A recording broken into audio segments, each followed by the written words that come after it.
ہاں ایک اعلان ہوتا تھا، ایک جانب سے بدو نے حملہ کر دیا، اعلان ہوا کہ اللہ کے سوارو نکلو اللہ کے دین کے لیے، تو اللہ کے نبی نے سعد کو بھیجا تھا شادی کا سامان لینے کے.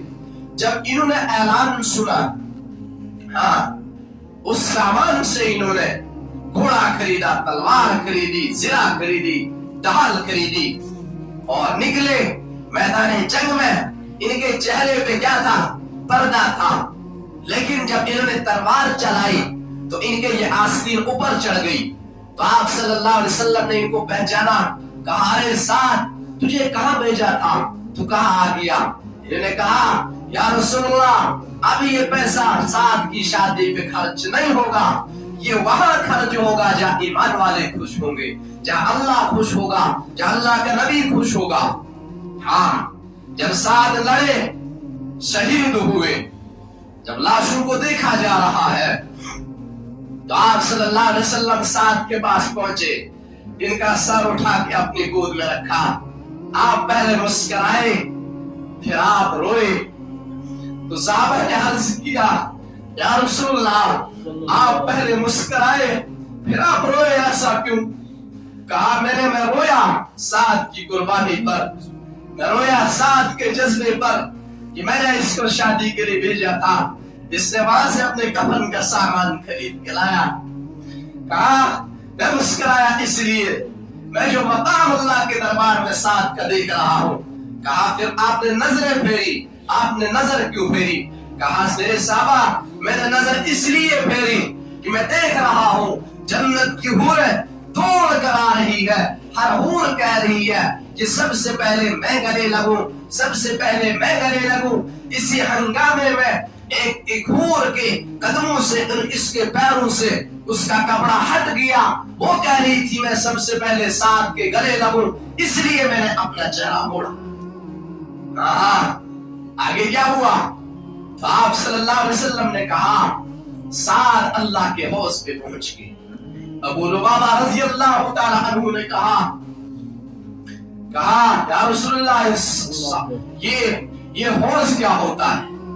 تو آپ صلی اللہ علیہ وسلم نے کہا ابو لبابہ یہ حوض اللہ کے دربار میں ایک ایسا پانی ہے جو شخص ایک بار اس کا ایک گھونٹ پیے گا کبھی پیاس نہیں لگے. ہاں سعد اللہ کے حوض پہ پہنچ گیا اور فرمایا جب سعد دنیا سے جا رہا تھا تو اللہ کا عرش جھوم رہا، اللہ کا عرش جھوم رہا تھا، اللہ خوش ہو رہا تھا. میرے بھائیوں میں یہ گزارش آپ سے بھی کرتا ہوں، اپنے آپ سے بھی کرتا ہوں کہ جب ہم جائیں اللہ کے دربار میں، ہاں اللہ بھی خوش ہوتا ہوگا، اللہ کا نبی بھی خوش ہوا ہوگا. اللہ کا نبی یہ کہے یہ میری امت کا جوان ہے، اس نے اپنی جوانی کو روکا اور میرے دین کو نوجوان اور ہر طبقے نے اللہ کے دین کو بلا دیا، ہر طبقے نے موت کو بلا دیا. سب اپنی تیاری میں لگ گئے، پیسے کمانے میں لگ گئے، بینک بیلنس بڑھانے میں لگ گئے، لیکن اللہ کا دین یتیم ہو رہا ہے، اللہ کا دین ذبح ہو رہا ہے صرف اس بات پر کہ مجھے اچھی لائف چاہیے، مجھے اچھی زندگی چاہیے. لیکن کچھ ایسے بھی ہیں جو اپنی نیندوں کو قربان کر کے اللہ کے گھر کے اندر باجماعت نماز ادا کرتے. ہاں اگر کوئی آ بھی جاتا، ہم نے خود بھی کاٹا جوانوں کو. ہاں میرے بھائیو دین سختی کا نام نہیں ہے، دین سختی سے نہیں آ سکتا. کسی کو اگر سمجھانا ہے اس کو بڑے بہادر طریقے سے سمجھائیں. ہاں کوئی بات سمجھانا چاہتے ہو، آپ کو پتا ہے، آپ اس کو طریقے سے سمجھائیں. لیکن اگر آپ کو لگتا ہے یہ میری بات سے دور ہو جائے گا تو آپ خاموشی اختیار کریں. خاموشی، اس کا معاملہ اللہ پر چھوڑ دیں، اللہ جانے، اس کے اعمال جانے. میرے بھائیوں موت کی تنگی، موت کی سختی بہت مشکل ہے، یہ بہت سخت ہے. موت کی کڑواہٹ انسان کو قبر میں بھی یاد رہتی ہے. اس لیے اللہ کا واسطہ دیتا ہوں اب موت سے پہلے موت کی تیاری کریں. نہیں پتا یہ سانسیں کم بند ہو جائے گی. ہاں کیا ہوتا ہے، شام کو ہی تو ملا تھا، شام کو بات ہوئی تھی لیکن صبح نہیں رہا. حکم کیا آیا؟ کل نفس ذائقۃ الموت. ہاں، ہر جاندار نے موت کا مزہ چکھنا ہی چکھنا ہے، چاہے چھوٹا ہو چاہے بڑا ہو، چاہے اس کے اوپر ہزاروں لوگوں کی ذمہ داری ہو، چاہے اس کے اوپر پورے گھر کی ذمہ داری ہو، لیکن جب وقت پہنچ جاتا ہے پھر ایک سیکنڈ آگے ایک سیکنڈ پیچھے نہیں ہوتا ہے. اللہ رب العزت اس چیز کو نہیں دیکھتا کس کا گھر ویران ہو جائے گا. اگر یقین نہیں آتا جاؤ ویران قبرستان دیکھو، جاؤ ویران قبرستان دیکھو اور ان گھروں کو دیکھو جہاں سے صرف بچوں کی آوازیں آتی، کوئی بڑا نہیں ہے. وہاں بھی ایک وقت تھا، وہاں دبدبا تھا، وہ کہتے تھے ہمارے بغیر گھر نہیں چلتے. لیکن اگر ہم نے اللہ کو راضی نہیں کیا پھر ہم اسی حالت میں قبر میں اتر گئے، میرے بھائیوں ہمارا انجام پھر ہم خود سوچے کیا ہو.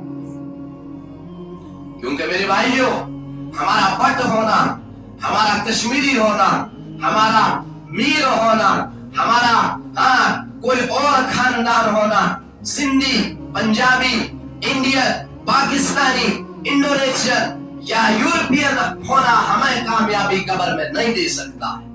آپ کسی خاندان سے تعلق رکھتے ہو کوئی کامیابی نہیں دے گا جب تک نہ ٹھپا ہوگا محمد رسول اللہ صلی اللہ علیہ وسلم کا. موت کی تیاری ہے، موت کی تیاری کے لیے اب آگے مہینہ آ رہا ہے، رمضان کا مہینہ آ رہا ہے، اس میں اللہ کو راضی کرو. آج سے اپنے کاموں سے فارغ ہو جاؤ، اپنے کام کو کم کرو، اپنے اعمال کو بڑھاؤ. ہاں میں تو کہتا ہوں اپنی ڈیوٹی کا وقت بھی تھوڑا کم کرو. ایک مہینے کے اندر بند ہو جاؤ، گانے نہیں سنو، قرآن سنو، دین کی بات سنو، غیبت نہیں سنو. ایسا مہینہ بناؤ اس کو کہ ساری عمر کے اوپر یہ ایک مہینہ، ساری عمر کے گناہوں کے اوپر یہ ایک مہینہ پانی پھیر دے، سب گناہوں کو جلا دے. ایسا مہینہ بناؤ. میں کالج والوں سے بھی گزارش کرتا کہ اپنے بچوں کا کام کم کرے، ان کو رمضان کی تیاری کرنے دے. ہم مسلمان ہیں، یہ مہینہ ہمارے لیے برکت لے کر آئے گا، مشکلاتوں کو آسانی لے کر آئے گا، غموں کو دور کرنے کا ذریعہ لے کر آئے گا. ہاں اپنے گھروں میں ماحول بناؤ، ترغیب دو کہ رمضان آ رہا ہے، اس کے لیے کیا تیاری ہے. نوجوانوں سے کہتا ہوں اپنے دوستوں کو تیار کرو، اپنے دوستوں کو بڑے بہادر طریقے سے، بھائی کیسی تیاری جا رہی ہے، رمضان آ رہا ہے، کیا سوچا ہے. ہاں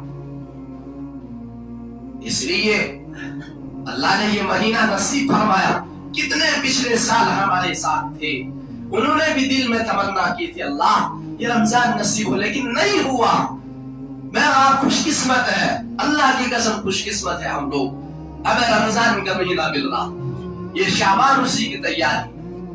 اپنے اعمال کو بڑھانے کی کوشش کرو، قرآن پڑھو، نوافل پڑھو، تہجد کی عادت ڈالو، فجر میں اٹھ پاؤ گے. ہاں تکبیر اولیٰ کے ساتھ نماز پڑھنے کی کوشش کرو.